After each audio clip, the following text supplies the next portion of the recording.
Experience 11 days of Grand Europe trip with easy EMI of rupees 25,000 only with GT Holidays, South India's #1 travel brand. நமக்கு இன்னொரு மிகச்சிறந்த ஒரு மனிதர் கிடைச்சிட்டாரு, ஒரு தகுதியான நபர் கிடைச்சிட்டாரு அப்படின்னு இவர் அந்த பாலிடிக்ஸ்குள்ள என்டர் ஆன காலகட்டத்தில் எல்லாரும் ரொம்ப எதிர்பார்த்த ஒரு மனிதர். கட்சி மறந்து, ஜாதி மறந்து, எல்லாவற்றையும் மறந்து இன்னைக்கு கேப்டன் விஜயகாந்த் இல்லையே அப்படின்ற ஒரு வேதனை இருக்குல்ல. இதுதான் அவர் சம்பாதித்த மிகப்பெரிய சொத்து. அந்த காலகட்டத்தில் அவரோடு கைகோத்தது எஸ்எஸ்சி.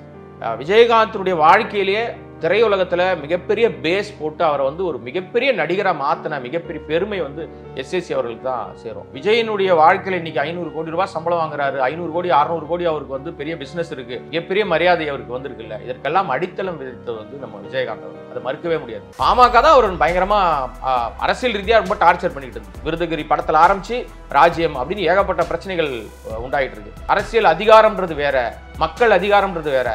நடிகர் சங்கமாக இருந்தால் ஒன்றும் பண்ண முடியாது நபர் தான் அரசியல் கட்சியாக மாறுவதற்கான ட்ரிகர் பாயிண்ட். அங்கே தான் அந்த பொறி அங்கே தான் கலந்து ஒரு கூட்டணி ஜெயிக்குது. மொத்தமாக ஸ்வீப்பாக தமிழ்நாடு அள்ளி எடுக்கிறாங்க. கூட்டணியில் இருந்தவங்களே எதிர்கட்சியாக மாறுறாங்க, எதிர்கட்சி தலைவராக மாறுறாங்க. இந்திய அரசியல் வரலாறுல யாருக்கும் கிடைக்காத மிகப்பெரிய பெருமை அது விஜயகாந்த் மட்டும்தான் கிடைக்கும். நம்ம இவ்வளோ சரியா இருந்தும் நம்மளை குறித்து இப்படி பேசிட்டாங்களே, இது இந்த மக்கள்கிட்ட கொண்டு போய் இப்படி தப்பா நம்மளை ப்ரொஜெக்ட் பண்ணிட்டாங்களே, அதுவே அவர் மிகப்பெரிய ஒரு கஸ்தூரி ராஜா இருக்கார், தனுஷுடைய அப்பா. அவர் ஒரு தகவலை பதிவு பண்றாரு. அவருடைய மகள் டாக்டர். அவங்க ஒரு 500 ஆப்ரேஷன் பண்ணியிருப்பாங்க. என் பொண்ணு, என் மருமகனும் டாக்டரு, என் குடும்பம் ஒரு மருத்துவர் குடும்பம் அப்படின்னு நாங்கள் இன்னைக்கு பெருமையாக சொல்லிக்கிறோம்னா அதுக்கு முழுக்க முழுக்க விஜயகாந்த் அவர்கள் தான் காரணம். ஆதன் சினிமாவில் அனைவருக்கும் ஒரு பெரிய வணக்கம் அண்ட் வெல்கம் டு ஷோ. இன்னைக்கு நம்ம கூட கோடாங்க அண்ணா இணைஞ்சிருக்காங்க. இன்னைக்கு கருப்பு எம்ஜிஆர் அப்படின்னு நம்மளால அழைக்கப்படக்கூடியவர் கேப்டன் விஜயகாந்த் அவர்களோட இரங்கல் செய்தி நம்ம கேட்டுக்கிட்டே இருக்கோம். ரொம்ப மன கஷ்டத்துலையும் இருந்துகிட்டு இருக்கோம். அண்ணா அதை பற்றி நிறைய விஷயங்களும் கேட்டு தெரிஞ்சுக்க போகிறோம். அண்ணா வணக்கம். வணக்கம். கேப்டன் விஜயகாந்த் அவர்களோட இந்த மறைவு, இந்த இழப்பு தமிழ் சினிமாவுக்கு எப்பேற்பட்ட இழப்பாக அமைஞ்சிருக்குன்னு தெரியும். இது தமிழ் சினிமாவுக்கு மட்டுமில்ல, தமிழக அரசியலுக்கும் தமிழக மக்களுக்கும் ஒரு பெரிய இழப்பு, ஈடு செய்ய முடியாத இழப்பு. இதற்கு முன்பாக அந்த குடும்பத்தாருக்கு ஒரு ஆழ்ந்த இரங்கல். நான் அவரோட நெருங்கி பழகியிருக்கேன். ஒரு செய்தியாளராக நல்ல ஒரு நல்ல மனிதரை நம்ம இழந்துட்டோம் அப்படின்ற ஒரு மிகப்பெரிய வலியும் வேதனையும். என் குடும்பத்தில் ஒரு இழப்பு நடக்கும்போது நான் எப்படி அதை வேதனையை உள்வாங்கணுனோ அந்த உணர்வு எனக்கு இன்னைக்கு காலையிலேருந்து இந்த தகவல் கிடைச்சதுலேருந்து அப்படி இருக்குது. காரணம் என்னென்னா, ஒட்டுமொத்த தமிழக மக்களும் நமக்கு இன்னொரு மிகச்சிறந்த ஒரு மனிதர் கிடைச்சிட்டாரு, ஒரு தகுதியான நபர் கிடைச்சிட்டாரு அப்படின்னு இவர் அந்த பாலிடிக்ஸ்குள்ளே என்டர் ஆன காலகட்டத்தில் எல்லாரும் ரொம்ப எதிர்பார்த்த ஒரு மனிதர். உடல்நிலையும் பல்வேறு சூழலும் கால சூழலும் அவரை நம்மகிட்ட பிரித்து எடுத்துருச்சு. ஸோ அது ஒரு பெரிய இழப்பு. அந்த வெற்றிடத்தை நிரப்புவதற்கு யாருமே கிடையாது. இனிமே ஒரு நபர் அப்படி வருவதற்கு வாய்ப்பில்லை. எப்படி இந்த மாதிரி சூழ்நிலை எப்போ சொன்னாங்க அப்படின்னா, எம்ஜிஆர் அவர்கள் மறைவுக்கு பின்னாடி இந்த மாதிரி தான் பேசினாங்க. எல்லாருமே என்ன சொல்லியிருப்பாங்கன்னா, எம்ஜிஆர் இடத்தை நிரப்புவதற்கு ஆளே கிடையாதுன்னு. இன்னைக்கு வரைக்கும் எம்ஜிஆர் மறைந்தாலும் மக்கள் மனசில் வாழ்ந்துக்கிட்டே இருக்கார்ல, அதே மாதிரியான ஒரு நிலைப்போக்கு தான் நம்ம கேப்டன் அவர்களுடைய அந்த மறைவில். அவர் உடல் ரீதியாக அவர் மறைஞ்சிருக்கார். ஆனால் எல்லா மனிதர்களுடைய மனசுலையும் அப்பார்ட் ஃப்ரம் பொலிட்டிக்கல், நடிகர் விஷயங்களாக இருக்கட்டும், திரைத்துறையாக இருக்கட்டும், எல்லா இடங்களையும் தாண்டி மனிதர்களாக இருக்கிற எல்லாருக்கும், தமிழர்களாக இருக்கிற எல்லாருக்கிட்டையுமே விஜயகாந்த் அவருடைய மனசுலையும் அவர் குடும்பத்திலையும் ஒரு மனிதராக வாழ்ந்துக்கிட்டே இருப்பார், நிலைச்சிக்கிட்டே இருக்கும் அவருடைய புகழ். ஏன்னா அந்த அளவிற்கு எல்லா குடும்பத்தோடு ஒன்றி இருந்தவர் தான். பணம் காசுன்றதை தாண்டி அவர் நினைத்திருந்தால் மிகப்பெரிய செல்வ செழிப்போடு ஜாலியாக இருந்திருக்கலாம், வாழ்க்கை நடத்திருக்கலாம். இன்னைக்கு பல திரையுலக பிரபலங்கள் இருக்கிற மாதிரி மிகப்பெரிய சொத்து மதிப்போடு பல்வேறு விஷயங்கள் செஞ்சுட்டு இருக்கலாம். ஆனால் அதெல்லாம் அவர் தாண்டி அதற்கு மரியாதை கொடுப்பதற்கு பதிலாக மனுஷங்களுக்கும் தன்னை நேசித்தவர்களுக்கும் மரியாதை கொடுத்தார். அதனால தான் இன்றைக்கி அந்த வீட்டிலேருந்து உடல் புறப்பட்டு அவருடைய அந்த ரொம்பவே நேசித்து அந்த திருமண மண்டபத்துக்கு கொண்டு வர அந்த இடம் இருக்குல்ல, கிட்டத்தட்ட அதில் வந்திருந்தால் ஒரு வாகனம் வந்திருந்தால் ஒரு 10 நிமிஷம், 1/4 மணி நேரம், 1/2 மணி நேரத்தில் அது உடல் கொண்டு வந்திருக்க முடியும். ஆனால் கிட்டத்தட்ட ஒரு 3.5 மணி நேரமாக அந்த ட்ராவல் இருக்குல்ல, இதுதான் ஒரு மனிதன் சம்பாதித்த சொத்து. இன்னைக்கு எல்லாருமே கண்ணீர் விடுறாங்க. அது கட்சி மறந்து, ஜாதி மறந்து, எல்லாவற்றையும் மறந்து இன்னைக்கு கேப்டன் விஜயகாந்த் இல்லையே அப்படின்ற ஒரு வேதனை இருக்குல்ல. இதுதான் அவர் சம்பாதித்த மிகப்பெரிய சொத்து. அது அந்த இடத்த வெற்றிடம் அது நிரப்புவதற்கு இனிமே ஆள் கிடையவே கிடையாது. மிகப்பெரிய பேரிழப்பு. தமிழக மக்கள், தமிழ் திரையுலகம் ஒரு நேர்மையான மனிதரை, ஒரு மனிதநேய பண்பாளரை இழந்திருக்கு. இந்த செய்தி முதல்ல நீங்கள் கேட்டவுடன் உங்கள் மனநிலை என்னவா இருந்தது? இது இருக்கக்கூடாது, இது பொய்யா இருக்கணும் அப்படிதான் நினைச்சேன். ஏன்னா சமீப காலமாகவே கடந்த ஒரு மாதத்துக்கு முன்னாடியும் அதுக்கு முன்னாடிலாம் பார்த்தீங்கன்னா திடீர்னு இந்த மாதிரி தகவல் காலையில் நள்ளிரவில் அதெல்லாம் நண்பர்கள் வசத்துலேருந்து வரும். இப்படி ஒரு தகவல் சொல்கிறாங்களே, இது உண்மையா, இது என்ன கொஞ்சம் கன்ஃபார்ம் பண்ணி சொல்லுங்கன்னு. ஒரு மாதத்துக்கு முன்னாடி எனக்கு மலேசியாவிலேருந்து ஒரு நண்பர் எனக்கு கூப்பிட்டுருந்தார்.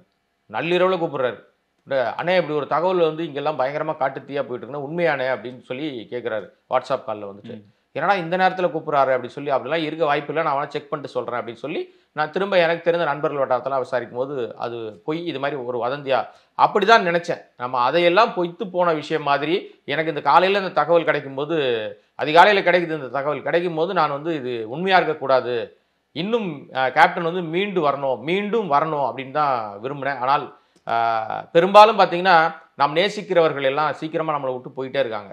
அவர்களுக்கான இடம் இங்கே நீங்கள் பணியாற்றியது போதும், நீங்கள் வாங்க வேறொரு தளத்தில் நீங்கள் உங்களுடைய பணி வேணும்னு சொல்லி போயிட்டாங்களான்னு தெரியல. எனக்கு கடவுள் நம்பிக்கையை விட மனிதர்களை அதிகமாக நான் வந்து நேசிக்கணும்னு நினைக்கிறவன் நான்.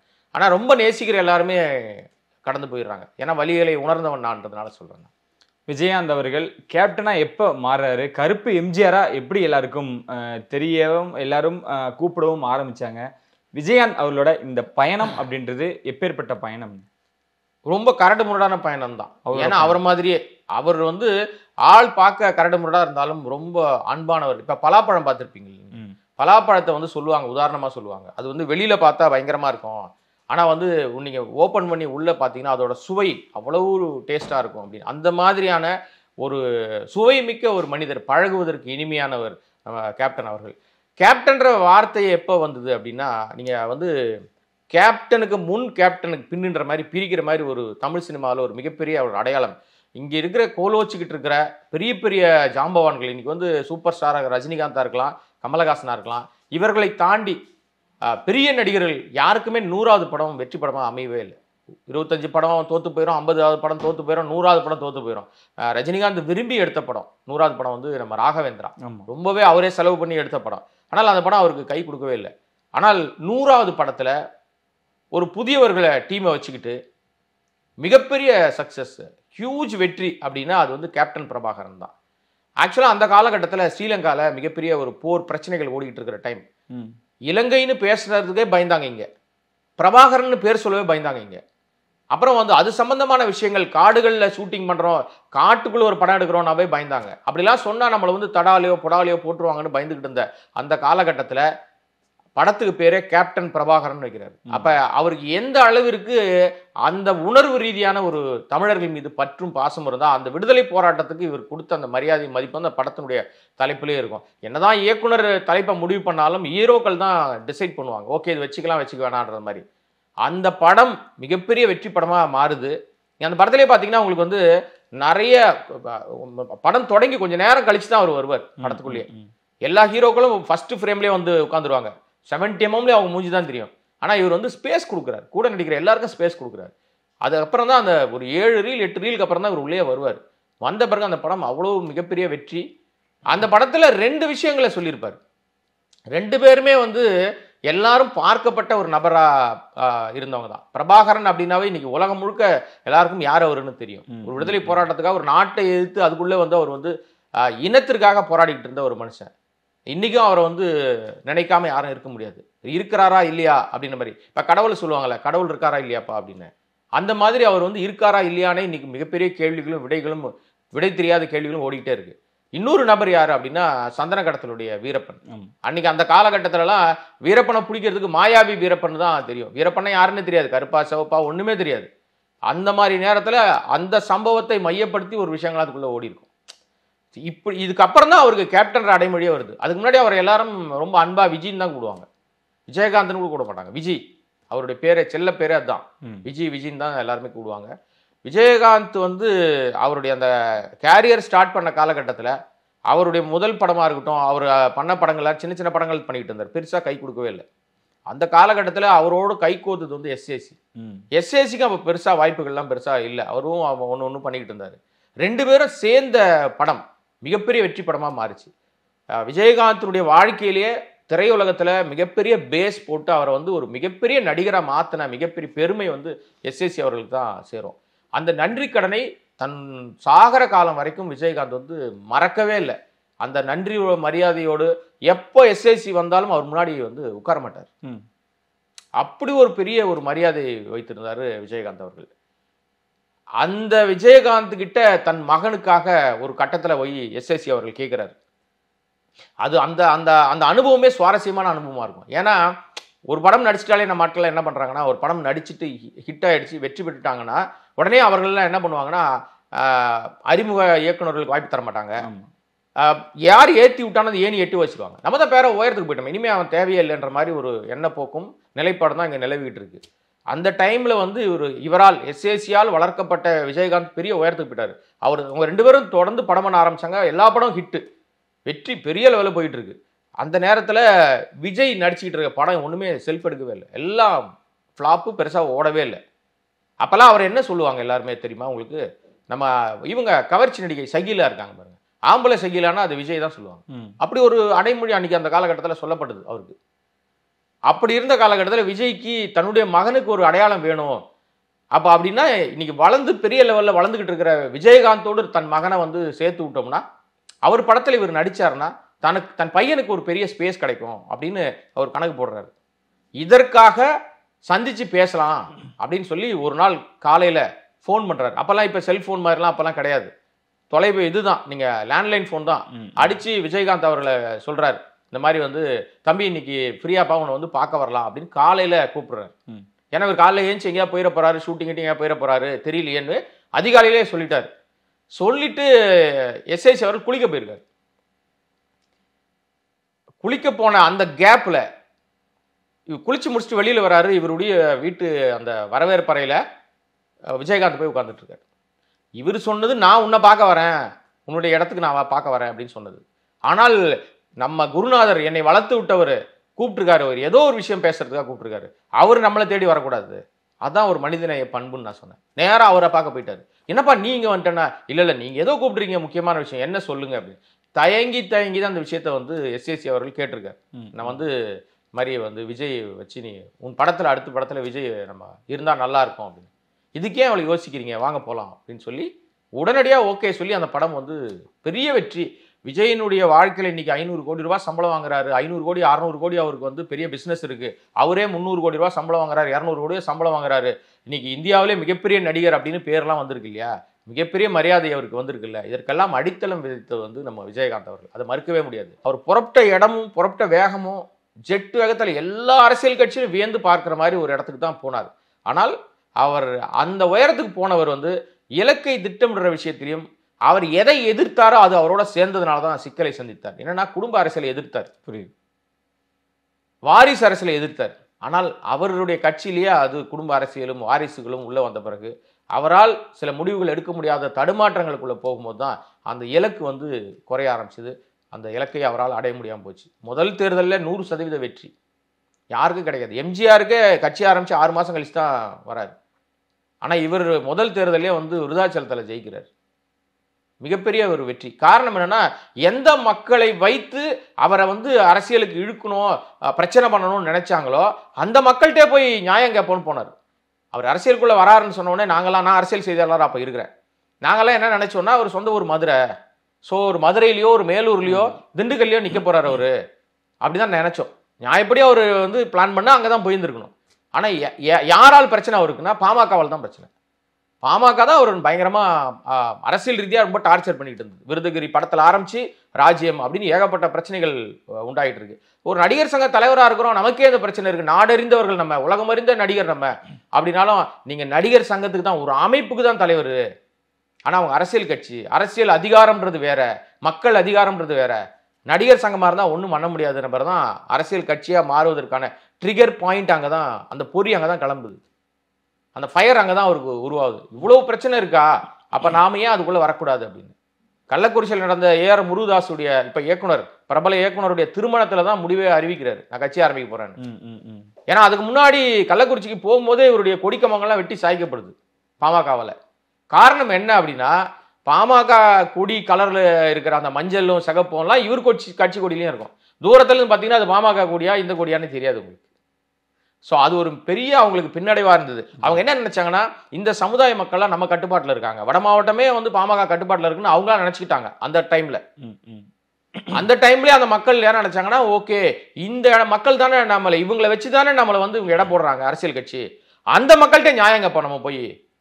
நான் வந்து திரைத்துறையில் நேர்மையாக இருக்கேன், உங்கள் நல்லது செய்யறதுக்காக நான் வந்திருக்கேன், எனக்கு இவ்வளோ பிரச்சனை இருக்கு, நீங்கள் நினைத்தா என்னை வெற்றி பெற செய்யுங்க அப்படின்னு எந்த சமுதாய மக்களை கேடயமாக பயன்படுத்துதோ பாமக, அந்த மக்கள்கிட்டே போய் நியாயம் கேட்டார் விருதாச்சலத்தில். எல்லாரும் எதிர்பார்த்தது என்ன, நிச்சயமா மண்ணை கவ்விடுவார், விஜயகாந்த் தோத்து போயிடுவார்னு நினைச்சாங்க. மிகப்பெரிய வெற்றி பெற்றார். சரித்திர சாதனையா அது இன்னைக்கு வரைக்கும் அது பார்க்கப்படுது. இன்னைக்கும் அவர்களால் அந்த வெற்றியை ஜீரணிக்கவே முடியல பாமகவால். மிகப்பெரிய வெற்றி அது. அதன் பிற்பாடு அவருடைய கிராஃபே லெவலே வேற மாதிரி மாறிச்சு. 2 பெரும் தலைவர்களா அப்ப இருந்த ஆளுமைகள், ஒன்று ஜெயலலிதா, ஒன்று கருணாநிதி.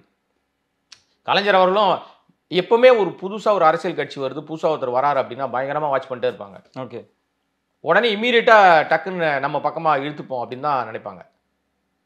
அந்த மாதிரி இவருடைய வளர்ச்சியை 2 பேருமே பார்த்துக்கிட்டு இருந்தாங்க. கலைஞர் என்ன பண்ணிட்டாருன்னா, கொஞ்சம் ஒரு சின்ன ஒரு என்ன சொல்றதுன்னா, அவர் தவறு பண்ணிட்டாருன்னு சொல்லலாமா, இல்லைன்னா அவர் வந்து ரொம்ப கணிக்க தவறிட்டார். ஏன்னா ரொம்ப சாணக்கியர் அவர் கலைஞர். ஆனா அவரையே அவருடைய கவனமே சிதறிடுச்சு அந்த இடத்துல. என்ன நினைச்சிருப்பார் அப்படின்னா, அப்படிதான் நான் நினைக்கிறேன். ஏன்னா கலைஞர் அவர்கள் தான் திருமணமே பண்ணி வைக்கிறார் விஜயகாந்த் அவர்களுக்கு. எங்க சுத்தினாலும் அரசியல்னு கூட்டணின்னு வந்தா நம்மகிட்ட தானே வரணும், நம்ம பையன் தானே, ஸோ நம்மகிட்ட தான் வருவான் அப்படின்னு அண்டர் எஸ்டிமேட் பண்ணிட்டாரு போல இருக்கு. ஜெயலலிதா மிகச்சிறந்த அயன் லேடின்னு சொல்றோம்ல, சும்மா கிடையாது, கணக்கு போட்டாங்க. இந்த விஜயகாந்தை தனியா விட்டா நமக்கு சிக்கல், கூட்டணியில் சேர்த்துருவோம்னு சொல்லி உள்ள கூப்பிட்டு 43 இடங்கள் கொடுக்குறாங்க. அந்த இடத்துல தான் வந்து கலைஞர் அவர்கள் மிகப்பெரிய ஒரு பெரிய பிளண்டர் மிஸ்டேக் ஒன்று நடந்துருச்சு. இந்த 43 இடங்கள்ல 29 இடங்கள் வந்து வெற்றி பெறுகிறார். முதல் தேர்தலில் அவர் 100% வெற்றி, அவர் தான் நிற்கிறார், ஜெயிச்சிடுறாரு. அவர் கட்சி அதுக்கப்புறம் நிற்குது 29 இடங்கள், எதிர்கட்சியே கிடையாது. ஆளுங்கட்சியாக இருக்கிறவங்களோட சேர்ந்து கைகோத்து நிற்கிறாங்க. ஒரு கூட்டணி ஜெயிக்குது, மொத்தமா ஸ்வீப்பா தமிழ்நாடு அள்ளி எடுக்கிறாங்க. கூட்டணியில் இருந்தவங்களே எதிர்கட்சியா மாறுறாங்க, எதிர்கட்சி தலைவராக மாறுறாரு. இந்திய அரசியல் வரலாறுல யாருக்கும் கிடைக்காத மிகப்பெரிய பெருமை அது விஜயகாந்த் மட்டும்தான் கிடைக்கும், இனிமே யாருக்கும் கிடைக்காது. அவருடைய அந்த பெருமைகள்ன்ற விஷயத்துல இதெல்லாம் வந்து கண்டிப்பா பொறிக்க வேண்டிய ஒரு விஷயம். மணிமகுடம் இதெல்லாம் நீ யாருக்கும் எந்த ஒரு நடிகருக்கும் நாடாளும் தகுதி இருக்கா அப்படின்னு நம்ம கேட்கறோம் இல்லையா, இவருக்கு இருந்துச்சு, எல்லாரும் எதிர்பார்த்தாங்க. ஏன்னா ஒரு எம்ஜிஆருக்கு பிறகு ஒரு கருப்பு எம்ஜிஆர்னு அடையாளம் இவருக்கு தான் கிடைச்சது. காரணம் என்னன்னா, எம்ஜிஆர் ராமாவரம் தோட்டத்துக்கு யார் போனாலும் சாப்பிட்டு வான்னு தான் சொல்லுவார், சாப்பிட்ட பிறகு பேசலான்னு வரலையா, அதே தான் விஜயகாந்த் கிட்டையும். அவரை சந்திக்க ராஜாபாதர் தெருவில் இருக்கிற அந்த அவருடைய பழைய அலுவலகமா இருக்கிற ஆபீஸா இருக்கிற அவர் தங்கி இருந்த இடத்துக்கு போனாலும் சாப்பிட்டு வான்னு தான் சொல்லுவார். அப்புறம் வீடு கட்டி இங்க குடி போன பிறகும் அது கல்யாண மண்டபம் வந்து கட்சியில் மாறின பிறகும் சாப்பிட்ட பிறகு தான் யாரா இருந்தாலும் பேச முடியும். ஸோ அந்த மாதிரி ஒரு மிகப்பெரிய ஒரு விஷயத்தை சேர்த்து வச்சுக்கிட்டவர், யாரையுமே பிரித்து பார்க்க மாட்டார். நீ பெரிய உயரத்தில் இருக்கிற பெரிய ஆள், உனக்கான இடம், நீ சாதாரண லைட் மேனு இல்லை சாதாரண கட்சி தொண்டர் அப்படிலாம் கிடையாது. இன்னைக்கு ஒரு வீடியோ வைரல் ஆகிட்டு இருக்கு, நீங்களே பார்த்துருப்பீங்க. நான் முன்னாடி தரையில் உட்கார்ந்துட்டு இருக்கிற ஒரு தொண்டருக்கு விசிறி விட்டுட்டு இருப்பார் சிரிச்சுக்கிட்டே. இன்னைக்கு எத்தனை பேர் அந்த மனசு ரீதியாக ஒரு விஷயம் இருக்குல்ல. இப்போ கலைஞர் அவர்கள் வந்து அவர் இறந்துட்டப்ப இவர் வெளிநாட்டில் இருந்தார், அப்போ இங்கே இல்லை. பிற்பாடு வந்த பிறகு அந்த சமாதிக்கு போகும்போது அவ்வளோ பெரிய லீடர், அவர் அழணும்னு அவசியமே கிடையாது. ஆனால் உண்மையிலே உடஞ்சி அழுதார் விஜயகாந்த். காரணம் என்னன்னா, அவ்வளோ நேசிச்சார் கலைஞர் அவர்களை. இதெல்லாம் குடும்பத்தோடு பழகிறவர்களுக்கு, ஃபேமிலி பாண்டிங்காக இருக்கிறவங்களுக்கு மட்டும்தான் வரும். எவ்வளவு தூரம் குணம் இருக்கிறதோ அவ்வளோ கோபம் இருக்கு அவர்கிட்ட, கொடூரமான கோபம் வரும் அவர்கிட்ட. தப்பு பண்ணிட்டீங்கன்னா பின்னி எடுத்துடுவார். அதுதான் எம்ஜிஆர் என்ன பண்ணுவார், எம்ஜிஆர் வந்து சினிமாவில் காட்டுவார்ல, தப்பு செய்யறதெல்லாம் சாட்டை எடுத்து வெளிவென்னு விழுப்பார்ல, அந்த மாதிரியே வந்து இவரும் பயங்கர கோவக்காரர். ஆனால் ரொம்ப அன்பானவர், குணம் கோவம் இருக்கிற இடத்துல தான் குணம் இருக்கும்னுவாங்கல்ல, அந்த மாதிரி விஜயகாந்தை பற்றி பேசிட்டே இருக்கலாம் நாள் முழுக்க. அது மட்டும் இல்லாமல் அந்த பத்திரிகையாளர்கிட்டையும் அவர் பேசின விதங்கள், நடுவில் வந்து நிறைய எப்படி சொல்ல, சினிமா சார்ந்தவங்களே வந்து அவருக்காக பிரச்சாரம் பண்ணுறப்ப, அவர் எதிர்த்து பிரச்சாரம் பண்ணுறப்பையும் சரி, அவர் ஒரு நெகட்டிவாகவே ப்ரொஜெக்ட் பண்ணிட்டாங்களோ, அதுதான் மிகப்பெரிய பின்னடைவாகவும் அவருக்கு அமைஞ்சு. இல்லை, அவர் ரொம்ப நம்பினார் நிறைய பேர். அந்த நம்பியவர்கள் எல்லாம் அவருக்கு என்ன பண்ணிட்டாங்க அப்படின்னா, முகத்துக்கு நேராக பேசாமல் இவருக்கு மூஞ்சிக்கு நேராக எல்லாத்தையும் சொல்லுவார்.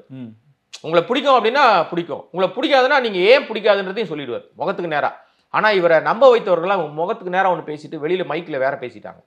அவரை வந்து நீங்கள் எப்பவுமே பலகீனம், இதய பலகீனம் யாருக்கு இருக்கும்னா, அஃபெக்ஷன் ஜாஸ்தியாக இருக்கிறவங்களுக்குலாம் இதய பலகீனம் இருக்கும். ஓகே, ரொம்ப அரகண்டா இருக்கிறவங்க வந்து என்ன நடந்தாலும் அவங்கள ஒன்றுமே பண்ண முடியாது, அசைக்க முடியாதுன்னுவாங்கல்ல. இவர் ரொம்ப இதய பலகீனமானவர். அன்புல இவரை காலி பண்ணிடலாம். ரொம்ப அஃபெக்ஷன்னால இவரை வந்து நீங்கள் ஈஸியாக ஏமாத்திட முடியும். அப்படி கேப்டனை ஏமாத்தி தான் அவரை வந்து அவரை குறித்து தவறான பிராபகண்டா வெளியில பரப்பிட்டாங்க. இவர் தப்பானவர், இவர் இந்த மாதிரி பழக்கத்துக்கு அடிமையானவர் அப்படின்ற மாதிரி ஒரு அடைமொழி வந்தோன்னா அதை அவரால் டாலரேட் பண்ண ஏற்றுக்க முடியல. நாம இவ்வளோ சரியா இருந்தும் நம்மளை குறித்து இப்படி பேசிட்டாங்களே, இது இந்த மக்கள்கிட்ட கொண்டு போய் இப்படி தப்பா நம்மளை ப்ரொஜெக்ட் பண்ணிட்டாங்களே, அதுவே அவர் வந்து மிகப்பெரிய ஒரு மனுஷனுக்கு வந்து உடல்நல பாதிப்பு எப்போ வரும் அப்படின்னா, மன ரீதியா பயங்கர பாதிப்பு வந்துச்சுன்னா உடல்நல பயங்கர ஆரோக்கிய குறைவு வந்துடும். நீங்க எவ்வளவுதான் முயற்சி எடுத்தாலும் அது இவருக்கு அதுதான் ட்ரிகர் பாயிண்ட், ஆரம்ப கட்டம். இவரை வந்து வேற மாதிரி போர்ட்ரேட் பண்ண ஆரம்பிச்சாங்க. இவர் பேசின விஷயங்கள் எல்லாமே மாத்தி பேச ஆரம்பிச்சாங்க. அதுல அவர் ரொம்பவே பாதிக்கப்பட்டாரு. அதுக்கப்புறம் பாத்தீங்கன்னா தொடர்ந்து பின்னடைவு தான். யாருமே அவரோட அதான் சொல்றோம்ல, ஏத்தி விட்ட ஏணிகளே அவரை போய் பார்க்கவே இல்லையே. இல்லை குறிப்பாக சொல்லணும்னா வடிவேல் அவர்கள், நான் ஓப்பனாகவே கேட்டிருந்தேன், வடிவேல் அவர்களுமே கொண்டு பெரிய சர்ச்சையாச்சுன்னா இவங்க 2 பேர்த்தோட இஷ்யூ தான். அதுக்கப்புறம் வடிவேல் அவர்களும் இறங்கி போய் பார்க்கவே இல்லை. விஜயகாந்த் அவர்கள் இந்த மாதிரியான விஷயங்கள் பேசிட்டு இருக்காரு, வடிவேல் அவர்கள் சொல்றப்பையும் பேசிட்டு போறான்டா அந்த மாதிரியே தான் எடுத்து பாருங்களேன். அதுக்காக இல்லை அவர் வந்து அந்த மாதிரி கோவப்படுறது, ஆத்திரப்படுறது, அவங்க நம்மளை பத்தி பேசிட்டாங்க விடாத அந்த மாதிரிலாம் அந்த எண்ணமே இல்லை. ஓகே அவன் பேசுனா ரைட் விடு, பார்த்துக்கலாம், விட்டுரு, அதை பெருசாக எடுக்காதரா, எது பேசுகிறான் விடு, அந்த மாதிரியான மனநிலை கொண்டவர் தான் அவர். என்னன்னா நீங்கள் வடிவேலு மட்டும் இல்லைங்க, நீங்கள் வடிவேலு பேசின ஒரு விஷயம் அதை தாண்டி பேசாத நபர்களே நிறைய பேர் இருக்காங்க. இன்னைக்கு வடிவேலுக்கு ஒரு பெரிய உயர்வு இவரால் தான் கிடைச்சது. இல்லைன்னா இன்னைக்கு வடிவேலு கிடையாது. உங்களுக்கு எப்படி இருந்த வடிவேலு எப்படி உருவாக்கி விட்டார்? அதே மண்ணுக்கு சொந்தக்காரர், மதுரைக்காரர் தான், இவரும் மதுரைக்காரர் தான். எப்பவுமே சொல்லுவாங்களா, ஒரு உரையில் ஒரு கத்தி தான் இருக்கும்ன்ற மாதிரி. கூட்டு வந்தவங்க தான் வந்து தீட்டின மரத்தில் தான் கூறு பார்ப்பாங்க. இது வந்து குத்துதா இதுவாகுதா சரியா இருக்குதான்லாம் பார்ப்பாங்களா. அந்த மாதிரி தான் வடிவேலோட நிலைப்பாடு. அப்படியே அதே நேர்கோட்டிலேயே நீங்கள் இந்த பக்கத்தில் விஜயம் வச்சு பார்க்கலாம். நீங்கள் அவரும் கடைசி வரைக்கும் போய் பார்க்கவே இல்லை. ரொம்ப ரொம்ப எதிர்பார்த்தார், எப்படியாவது வந்து விஜய் வந்து சந்திப்பார். ஏன்னா எஸ்ஏசி வந்து உடல்நல குறைவாக இருக்கும்போது, இவர் விஜயகாந்த் உடல்நல குறைவாக இருக்கும்போது சமீபத்தில் கொஞ்ச நாளைக்கு முன்னாடி போனார். பார்த்து அப்படியே வந்து கண்ணீர் விட்டாங்க. இன்னைக்கு ஒரு தகவல் நான் பேசும்போது ஏன்னா நம்ம அவருக்கு கண்ணீர் விட்டு அழும்போது அவர் கண்ணீரை இவர் தொடச்சாராம் விஜயகாந்த். அவரே உடல்நல குறைவா இருக்காரு, இவர் அழும்போது அவருக்கு தொடச்சி விடுறாரு.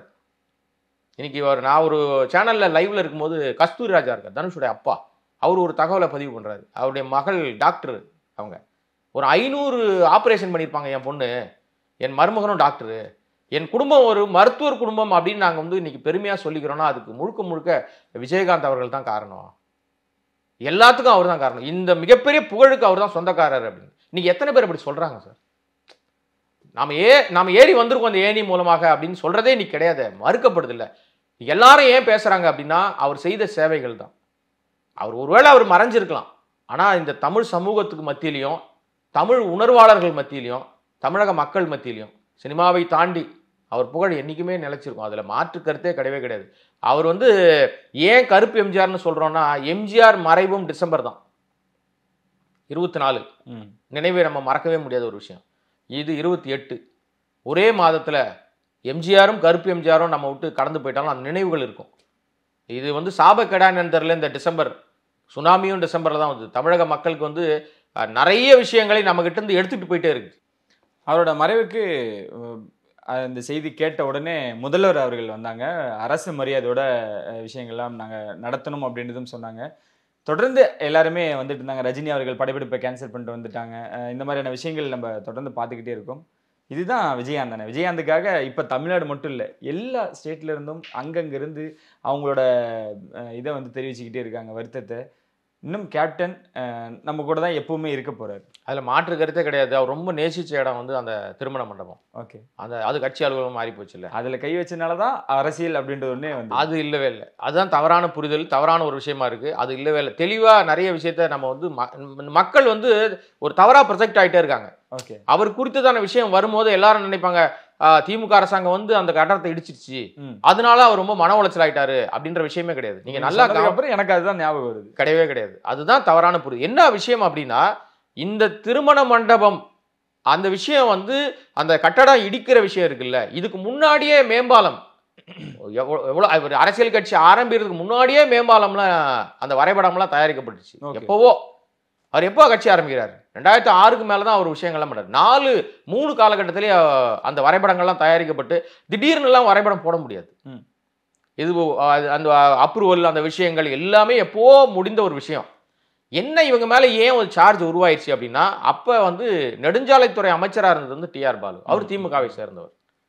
ஆனால் விஜயகாந்த் தரப்பு என்ன பண்ணாங்க அப்படின்னா, அவங்க வந்து ஃபைனலாக ஒரு வரைபடம் தயாரித்து அதை அனுப்புகிறாங்க ஒப்புதலுக்காக. இது எப்படி கட்டடத்தை இடிக்காமல் நீங்கள் வந்து ஒரு ரூட் போட முடியும், ஒரு மேம்பாலத்தை நீங்கள் கட்ட முடியும், இது பண்ணீங்கன்னா இந்த ரூட் போட்டிங்கன்னா எங்கள் மண்டபத்துக்கு பாதகம் வராதுன்ற மாதிரி ஒரு வரைபடத்தை தயாரித்து கொடுக்குறாங்க. ஆனால் அது எல்லாம் கைமீறி போயிடுச்சு.